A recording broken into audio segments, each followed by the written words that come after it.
Hello everyone, সকলে কেমন আছেন? আশা করি ভালো আছেন। Tosher25 ইউটিউব চ্যানেলে আপনাকে স্বাগত। আজকে আমরা কথা বলবো ফটোটিউন অ্যাপ সম্পর্কে। এই অ্যাপটি দিয়ে আপনি যে কোনো ছবিকে এইচডি মোডে করে নিতে পারেন। তো চলুন ভিডিওটি শুরু করা যাক।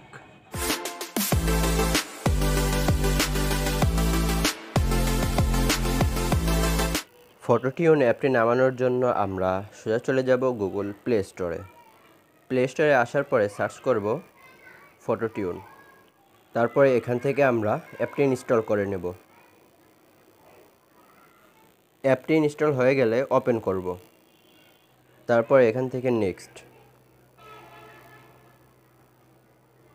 তারপরে গেট স্টার্টেড, তারপরে এখানে ক্লিক করব। পারমিশন চাইলে অ্যালাউ করে দিবেন।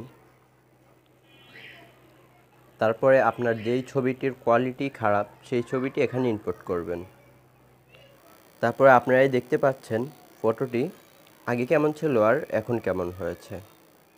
তো এইভাবে আপনারা ফটোকে এইচডি মোডে করে নিতে পারবেন। তারপর এখানে সেভে ক্লিক করুন। আজকে এই পর্যন্তই, দেখা হবে নতুন কোনো ভিডিওতে। সে পর্যন্ত ভালো থাকবেন, সুস্থ থাকবেন। আল্লাহ হাফেজ।